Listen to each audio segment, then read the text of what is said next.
do not be complacent, lay back, or take it for granted that you now have about 120 days for the prelims.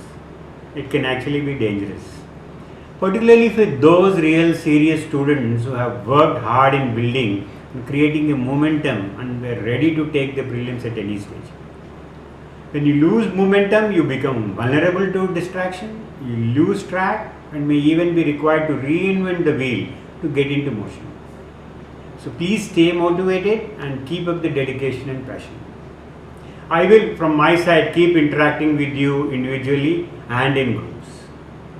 In this changed scenario, current affairs from the newspapers, particularly from April to September, is indispensable.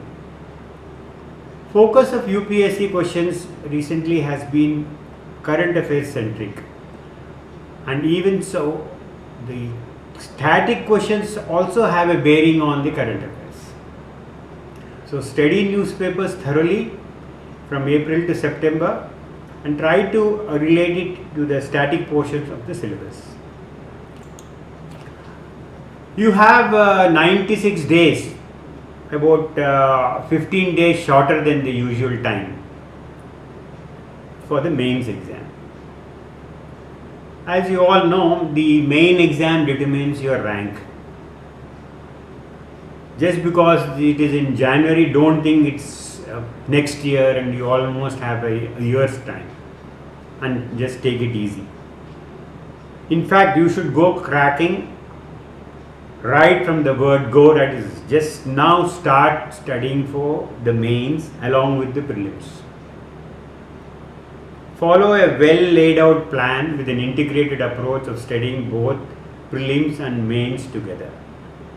So while preparing for various topics for the general studies mains of various papers, keep noting prelims bits, factual information which you think can be asked in prelims in the margin in different colors.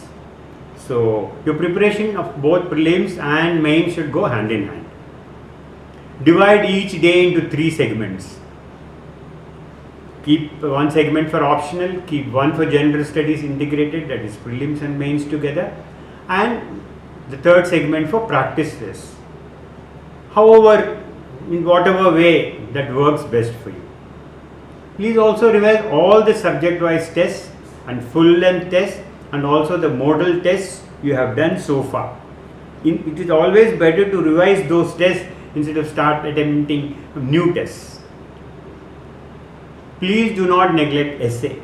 Please keep practicing every Sunday. Essay is very, very important and you should start practicing right from now. Coming to paper 4, I would like to spend some time on telling you why it is important and why you should study right from the beginning.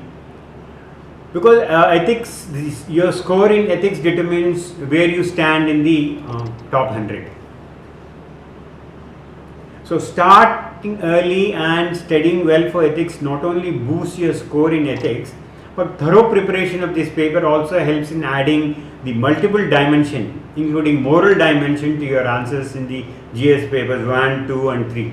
And also it will help you in the essay and in your interviews as well. Preparation for the ethics paper will transform you as a person and make you acquire qualities desired of a civil servant, which automatically get reflected in your thinking, thereby enriching your answers. So start practicing writing innovative answers by drawing flow charts, diagrams, graphs.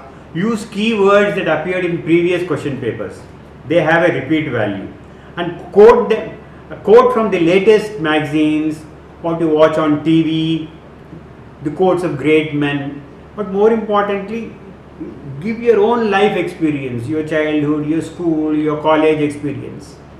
So just go for the kill in this paper. Try to top in this paper. And now let me tell you some don'ts. Do not neglect reading newspaper thoroughly every day. 2021, when the date is going to be, because the results for the 2020 are likely to come in June, so it cannot happen before June. It's not like that, it can happen in May. So in any case, that is not your problem. That is for UPSC to decide. You just Stick to your study plan as if the prelims is going to be held in 2021 May only. Except for current affairs, please do not study any new material for static portions at this stage. Whatever you have studied, that's enough. Please just keep revising that. Do not get distracted and experiment with new strategies and waste time. And please do not neglect optional answer writing practice. At least try to write one answer per day. That's all from my side. All the best. Stay safe and stay healthy. Bye.